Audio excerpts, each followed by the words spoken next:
আপনি তো আরএসপি জেলা কমিটির সদস্য ছিলেন, জেলা কার্যকরী কমিটির সদস্য। হঠাৎ তৃণমূলে যোগদান।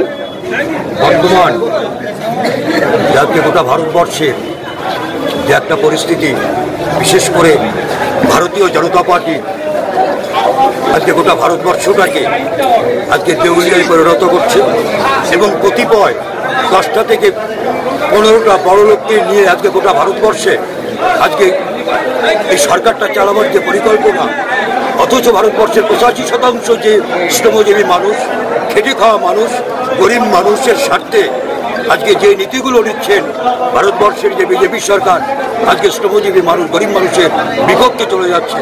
কিন্তু আজকে আমি পাশাপাশি দেখছি যে আজকে আমরা যারা বামপন্থী দল করতাম, বিশেষ করে আরএসপি দল, আমরা দীর্ঘদিন আজকে যে রাষ্ট্রপতি নির্বাচন কংগ্রেসের হয়ে আমরা নির্বাচনে অংশগ্রহণ করতে যাইনি, কিন্তু আজকে বামফ্রন্টের যে বড় শরিক দল সিপিআইএম আজকে একটার পর একটা পরিকল্পনা গ্রহণ করছে যে আজকে তারা কংগ্রেসের সঙ্গে গিয়ে আজকে এখানে ভোটে তারা অংশগ্রহণ করবে। আমার ওখানে দ্বিমত রয়েছে, যারা আমরা বিপ্লবী সমাজতন্ত্রী দল করতাম, যে আজকে শ্রমজীবী মানুষের স্বার্থে, গরিব মানুষ, অসংগঠিত শ্রমিক মানুষের স্বার্থে আজকে আমাকে সেই জায়গাটাতে, যে আমি মনে করি বামফ্রন্ট আজকে তার নীতি থেকে, নিয়ম থেকে বিচ্যুতি ঘটাচ্ছে।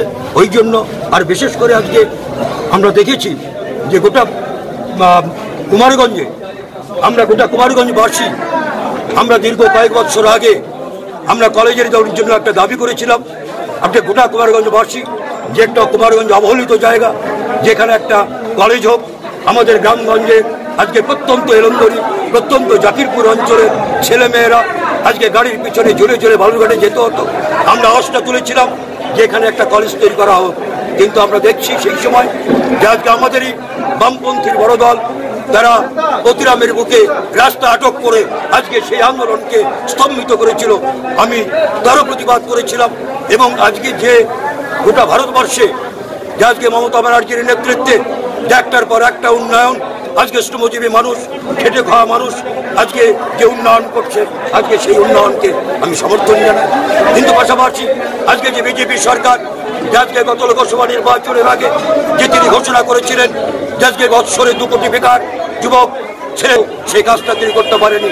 তিনি প্রতিশ্রুতি দিয়েছিলেন যে আজকে প্রতিটা জনসাধারণের আজকে ব্যাংকে 15 লক্ষ করে টাকা আজকে ঢুকিয়ে দেওয়া হবে, তিনি সেখানে ব্যর্থ।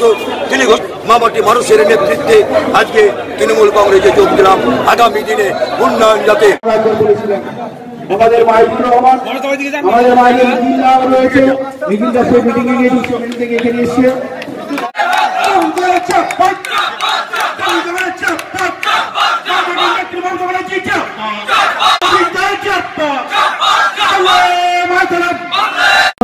নেতৃত্বে আমাদের তৃণমূল কংগ্রেস দল পশ্চিমবাংলা থেকে দেখতে পান প্রতিদিন প্রতি মুহূর্তে যে একদিকে যেমন বাংলাকে বঞ্চনা করা, নেতৃত্বে আমাদের তৃণমূল কংগ্রেস দল পশ্চিমবাংলা থেকে দেখতে পান প্রতিদিন প্রতি মুহূর্তে যে একদিকে যেমন বাংলাকে বঞ্চনা করা বাড়িতে আমাদের তৃণমূল কংগ্রেস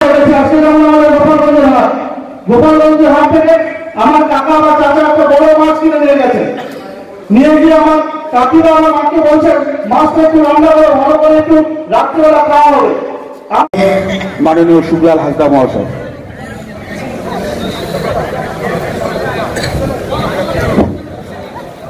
তৃণমূল কংগ্রেস কর্মীবৃন্দ উপস্থিত আছেন, ব্লক নেতৃত্ব, জেলা নেতৃত্ব আছেন।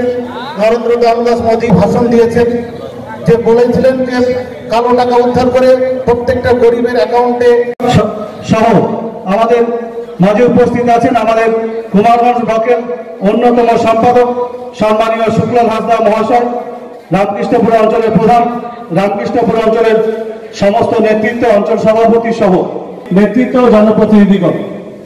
অনেকক্ষণ ধরে আলোচনা চলছে আজকে আমাদের কুমারগঞ্জ ব্লকে আর একটা নির্বাচনী জনসভা জাকিরপুরে, সেখানে আমাদের অনেক নেতৃত্ব, আমিও সেখানে ছিলাম, সেখান থেকেই আসলাম। তো অনেক নেতৃত্ব গত কয়েকদিন আগে কুমারগঞ্জ